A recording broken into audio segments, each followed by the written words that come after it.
Oh, very much. Okay.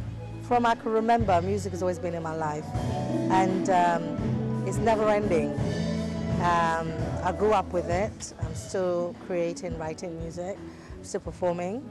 So, yeah. Music has affected. And do you think you have, as a woman, made any impact on music? I hope I have, but see, the only difference is Ghana. There's something that is very, very disturbing. Because I've always lived in England, I didn't go to school in Ghana, so I don't have classmates, unfortunately, in Ghana, but I always visit. I try my best to visit as much as I can. But I've worked with massive, big musicians like Papa Youngson, but I can name, even came to join the Western Diamonds.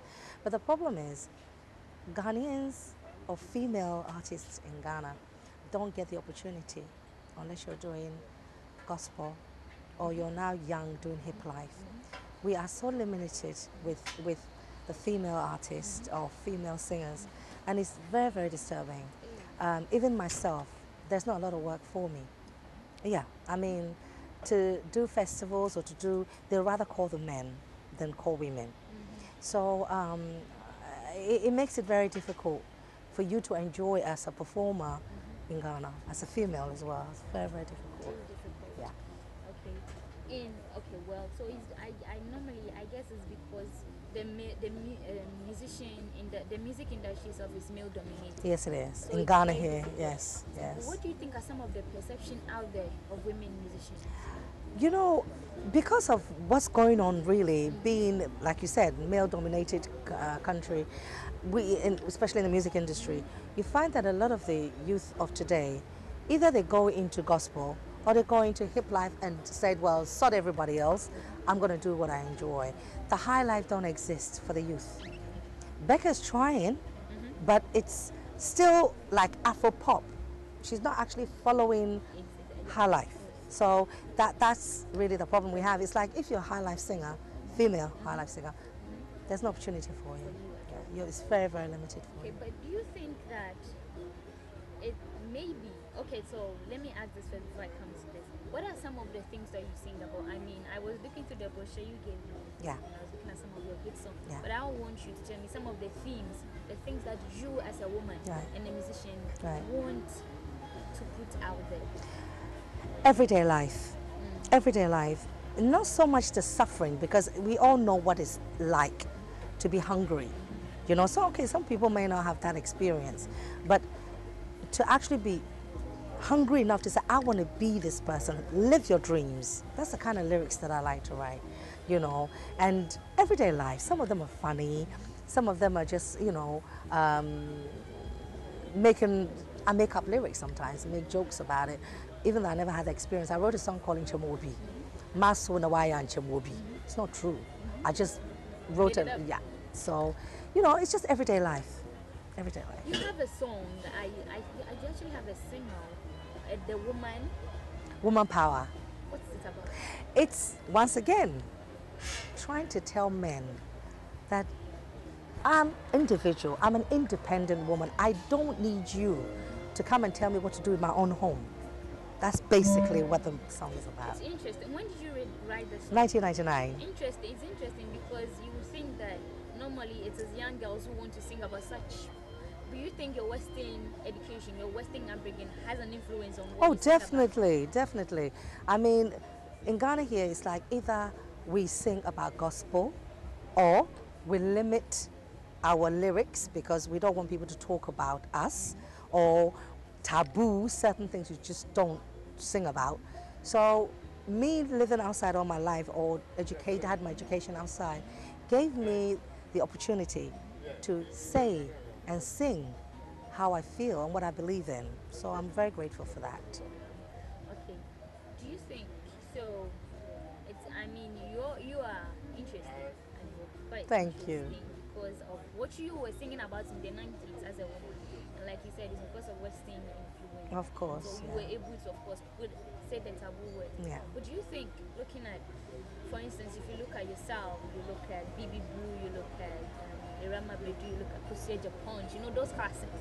And then you look at what women are doing, Miss Bell, Easy, Becca, you name them.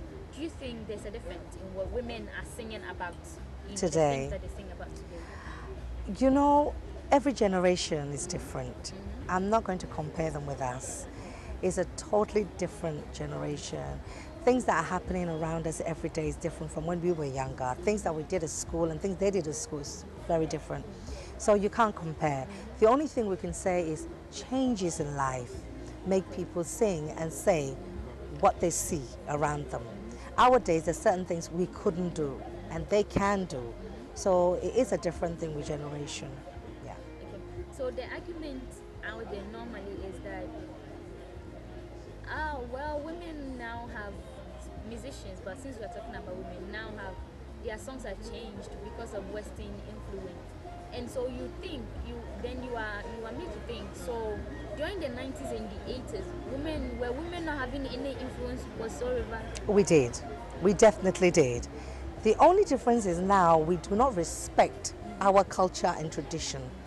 Like we will influence the Western world into our music, which now they don't even want to touch our music or our culture. It's all about, I want to sound like Beyonce, I want to be branded.